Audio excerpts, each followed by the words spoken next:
अस्सलाम वालेकुम viewers, welcome to my channel.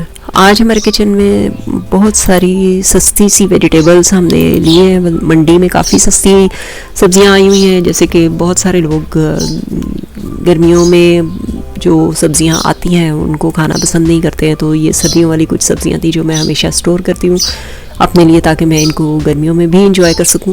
तो इसलिए मैंने कहा कि चलें, ये बहुत ही आसान सा मेथड है, ये आपके साथ भी शेयर करते हैं। इनकी रेसिपीज़ तो मैं आपको बाद में बताऊंगी कि इनको यूज़ कैसे करना है, लेकिन फ़िलहाल चूँकि ये मंडी में काफ़ी सस्ती मिल रही थी तो मैंने कहा कि आपके साथ भी शेयर किया जाए मंडी के रेट्स और इन सब्जियों को स्टोर करने का तरीका, ताकि आप लोग भी इससे फ़ायदा उठा सकें।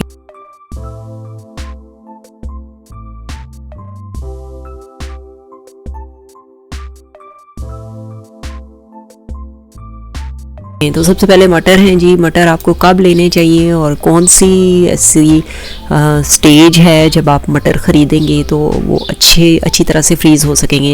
ये देखें, जो स्क्रीन पे आपको नज़र आ रहे हैं वो हैं ग्रीन पीस।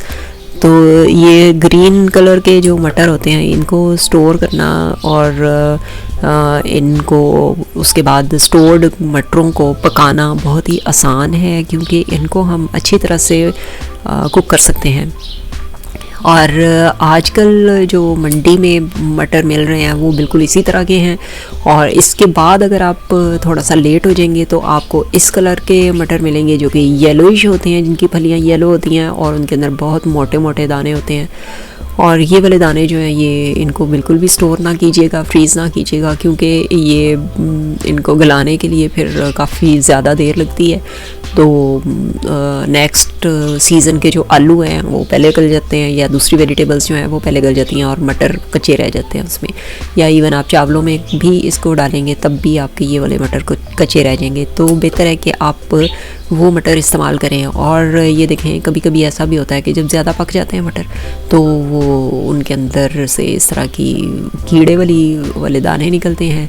तो बेहतर है कि आप इस तरह के मटर लें जो ग्रीन भी हों और जिनके दाने भी ग्रीन हों, सॉफ्ट दाने हों, और उनको अच्छी तरह से आप कुक कर सकें।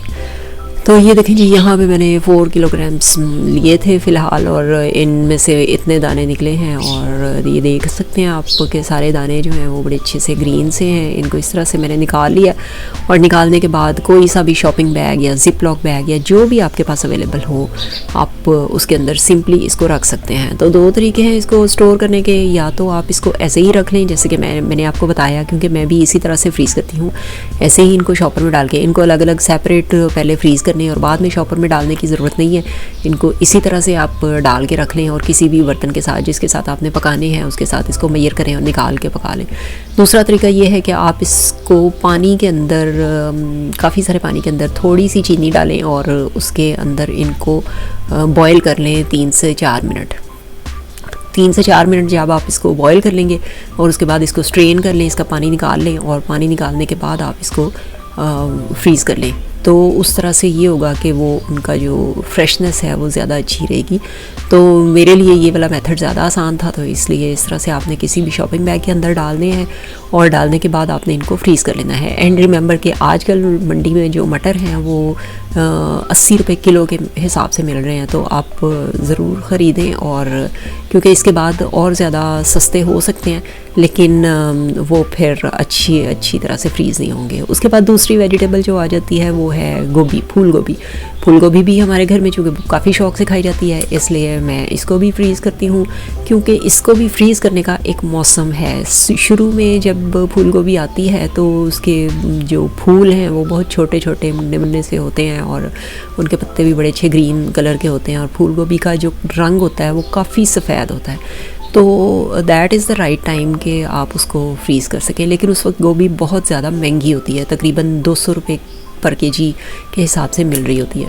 तो ये आजकल का जो सीज़न है, उस सीज़न में जो गोभी है उसका कलर तो यही है ऑलमोस्ट, लेकिन उसकी कीमत जो है वो काफ़ी कम हो गई है, और वो भी बहुत अच्छे रेट्स पे मिल रही है।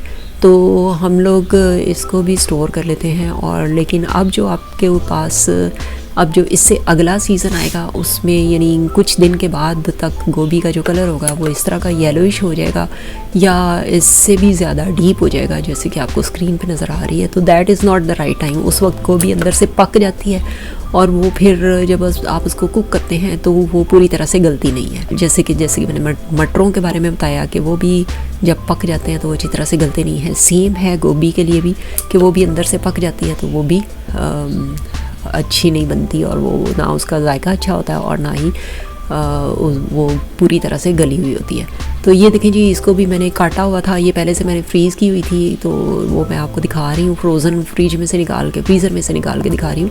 तो ये इस तरह से आप काटें अपनी चॉइस के अकॉर्डिंग और आप इसको इसी तरह से शॉपिंग बैग के अंदर फ्रीज़ करके स्टोर करके तो आप काफ़ी अरसे तक इसको रख सकते हैं। जब भी आपने पकानी है तो आप अपना कोई भी बाउल लें, उसके साथ मैयर करें और सिंपली आप इसको कुक कर लें। कुकिंग का मेथड मैं आपके साथ बाद में शेयर करूँगी। फ़िलहाल आप ये सब्ज़ियाँ लाएं और इनको स्टोर करें, क्योंकि इस महंगाई के दौर में इससे बेहतर तरीका और कोई नहीं है किचन को अच्छी तरह से मैनेज करने का। उसके बाद अगली जो मेरी फेवरेट सब्ज़ी है दैट इज़ टर्निप है, शलजम भी जब शुरू में आते हैं तो ये काफ़ी महंगे होते हैं और इनका भी एक सीज़न होता है इनको स्टोर करने का। या तो आप शुरू में ले लें, शुरू में लेंगे तो उसका कोई फ़ायदा नहीं होगा क्योंकि वो तो बहुत महंगे मिल रहे हैं, तकरीबन 200 रुपये पर केजी के हिसाब से मिलते हैं ये। और उसके बाद ये वाला जो सीज़न है आजकल के इस मौसम में ये मंडी में तकरीबन 40 से 40 रुपये पर केजी मिल रहे हैं। तो 40 रुपीज़ पर केजी के हिसाब से ये मिल रहे हैं मंडी में, तो आप इनको ले लें क्योंकि इसके बाद जो अगले कुछ दिन तक अगर आप इसको नहीं ख़रीदेंगे तो ये पक जाएंगे और इनके अंदर भी जाली बन जाएगी। आपने देखा होगा कि कभी आप मूली को काटें तो मूलियाँ जो हैं वो अंदर से जालीदार होती हैं जो कि बड़ी खाने में गंदी लगती हैं। तो सेम है शलजम के लिए भी कि शलजम भी अगर अंदर से काटेंगे बहुत ज़्यादा पक जाएंगे और तो फिर वो गलेंगे भी नहीं और उसके बाद उनका जायका भी अच्छा नहीं होगा। तो सेम मेथड है इनके लिए भी कि मैंने ये काटे हुए थे, लाएं आप इनका छिलका उतारें और छिलका उतारने के बाद आप इनको इसी तरह से किसी ज़िप-लॉक बैग में या शॉपिंग बैग में या जिसमें भी चाहें उसमें इसको डाल के तो आप इस तरह से फ्रीज़र में रख सकते हैं और हम इनको वॉश करके फिर फ्रीज़र में रखेंगे। बाकी सारी सब्ज़ियां जो हैं वो वॉश किए बगैर हमने रखी हैं और ये वाली जो वेजिटेबल है इसको हमने डायरेक्टली वॉश करके रखा है और यहाँ से डायरेक्टली हमने इसको खाने में डाल देना है, यानी बर्तन में डाल देंगे कुकिंग यूटेंसिल्स में और उसके अंदर ये पक जाएंगे। इनको पकाने का मेथड भी मैं आपके साथ ज़रूर शेयर करूँगी।